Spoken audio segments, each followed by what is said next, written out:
Kembali bersama kami di Indonesia Bicara lagi-lagi sebagai pengguna dari teknologi Anda dan saya, kita semua dituntut untuk lebih pintar lagi, lebih banyak lagi informasi terkait apapun yang kita lakukan di dunia digital karena ini sangat rentan dengan tadi hal-hal yang negatif. Walaupun banyak sekali manfaat dari internet itu sendiri, tapi kita tahu bahwa semakin kita aware, semakin kita banyak membaca dan mengedukasi diri sendiri dan orang di sekitar, ya tadi ketahanan terhadap hal-hal yang bersifat ancaman mungkin akan bisa kita lalui seperti itu. Nah, masih bersama kami di keamanan cyber mulai dari kita sendiri, masih bersama Pak Anton dan juga ada Pak Awal di ujung Zoom call. Nah, kalau saya ke Pak Anton lagi, Pak, ini pertanyaan tadi sama Pak, lembaga-lembaga negara ataupun perusahaan yang punya akses terhadap data pribadi kita yang mungkin iktp kita seperti itu. Bagaimana BSSN melihatnya? Karena regulasi kan tadi masih digodok, belum dibikin.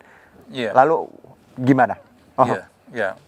Data pribadi pasti diperlukan, gitu kan. Kalau dari sisi pemerintah untuk biasanya pelayanan publik ya, perusahaan ya juga untuk meningkatkan servis mereka kepada pengguna. Sekarang tinggal bagaimana tadi lembaga-lembaga atau institusi yang mengelola data tersebut, seperti disampaikan Pak Awal tadi, cakap, gitu kan.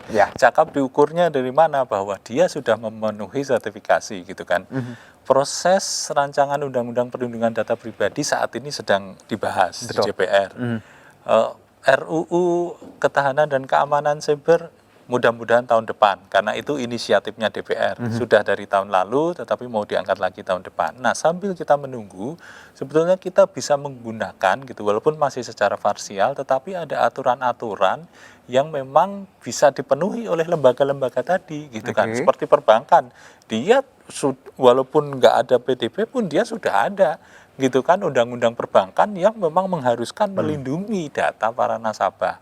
Di PPPSTE turunan dari UU ITE pun ada, gitu kan, di pasal 16 kalau tidak salah itu perlindungan data pribadi di situ ada, walaupun parsial tetapi sudah ada, dan itu harusnya kita tegakkan untuk kita jalankan, gitu, oleh lembaga-lembaga tersebut, gitu, sehingga masyarakat nggak mungkin menolak, oh saya nggak mau KTP saya ya, kalau KTP-nya nggak dicatat dia nggak bisa dapat layanan publik, gitu kan. Tapi ketika dia menyerahkan, pihak yang menerima itu harus bertanggung jawab. Oke, walaupun kita sembari menunggu ini digodok, tadi penyelenggara punya tadi ya, sebagai aturan untuk tadi menjaga kerahasiaan tadi.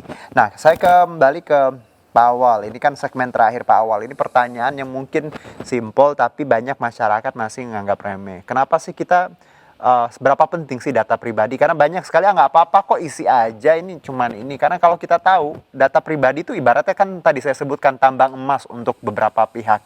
Karena ini bisa memetakan kondisi masyarakat suatu negara. Kalau pihak swasta, they know how to manage iklan mereka seperti itu, karena sasarannya lebih tepat, exact seperti itu. Nah, kalau pertanyaan seperti tadi Pak Awal, seberapa penting sih data ini untuk orang-orang yang memang mereka memiliki kepentingan seperti itu?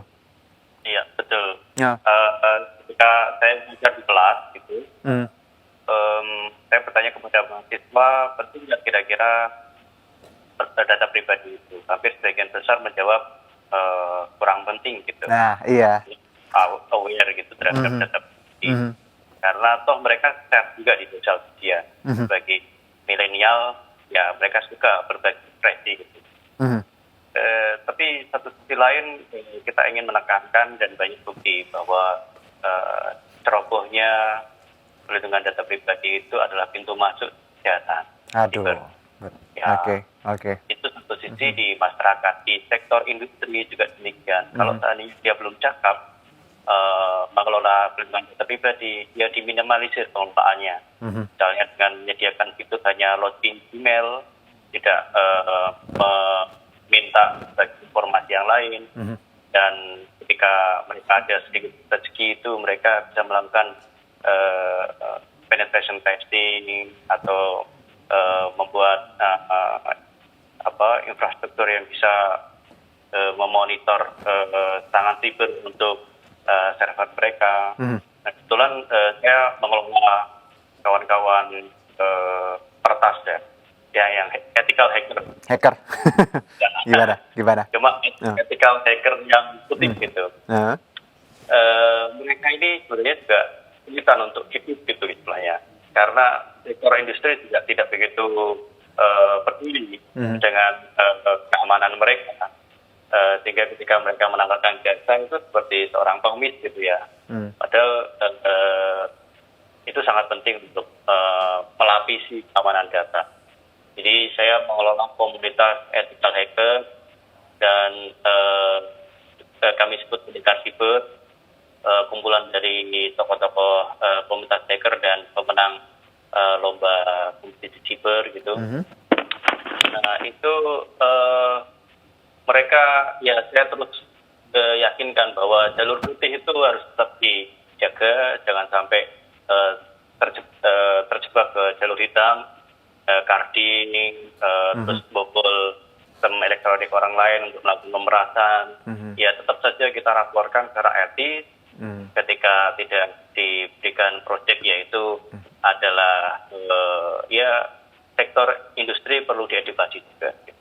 Oke, baik. Kita ke Pak Anton. Pak Anton, ini segmen terakhir ya. Mungkin closing statement, apa yang BSSN ingin sampaikan kepada masyarakat terkait keamanan cyber dimulai dari kita sendiri? Ya, kalau kita bicara keamanan cyber itu menjadi tanggung jawab kita semua, termasuk setiap unsur dari masyarakat. Kita pribadi bertanggung jawab terhadap data kita. Setiap penyelenggara sistem elektronik bertanggung jawab terhadap sistemnya dan nasabahnya. Jadi mari bersama-sama kita bekerja sama ya, bersama BSSN tentunya, karena lead-nya BSSN, tetapi kita semua bekerja sama di sektor masing-masing untuk meningkatkan gitu kan keamanan cyber di sektor masing-masing, sehingga kalau masing-masing sektor tersebut sudah aman gitu kan, sudah memiliki level keamanan yang tinggi ya, insya Allah secara nasional ya kita akan memiliki ketahanan dan kekuatan cyber yang baik gitu kan, yang nantinya bisa kita gunakan untuk meningkatkan ekonomi digital kita, meningkatkan keamanan kita, memperjuangkan kepentingan kita secara global. Oke, karena tadi Anda menyebutkan bahwa ini bukan tugas BSSN sendiri, semua stakeholder punya tanggung jawab. Nah, saya pun masyarakat yang nonton juga punya tanggung jawab untuk mengedukasi diri sendiri, ya Pak ya, keluarga juga, karena kalau orang tua juga sering nanya tuh kan ke anaknya, ini gimana ya, kita juga penting itu untuk, karena somehow milenial serba tahu, tapi tadi juga sering salah. Baik, Pak Awal juga terima kasih. Ada yang ingin ditambahkan mungkin Pak Awal? Mudah-mudahan RUU Perlindungan Data Pribadi dan Ketahanan Berkeamanan Siber segera disahkan sehingga kedudukan BSSN juga makin kuat, karena BSSN adalah lembaga yang penting untuk bisa mengkoordinasikan stakeholder dan ekosistem digital. Oke, jadi intinya kita tadi menunggu regulasi seperti biar makin kuat, dan selagi menunggu ini kita jadi masyarakat yang cerdas ya Pak Awal ya. Betul. Ayo sama-sama melek teknologi, jangan handphonenya aja ganti. Harus juga semuanya di-upgrade. Terima kasih Pak Awal atas waktunya dan juga insight-nya. Pak Anton juga terima kasih. Salam untuk teman-teman di BSSN, ini menarik sekali. Semoga edukasinya walaupun tadi tidak bisa offline ya, online terus ditambah, dan kita juga makin banyak belajar bahwa dunia digital ya tadi memang agak blur dengan segalanya. Tapi kita juga makin harus punya awareness ya Pak ya, bahwa etika, tadi hal-hal yang membedakan hoax dan lain harus makin aware seperti itu. Terima kasih. Terima kasih Pak Anton atas waktunya. Demikianlah Indonesia Bicara hari ini. Saya Herjunio Syaputra mewakili seluruh kerabat kerja yang bertugas undur diri. Terima kasih. Sampai jumpa.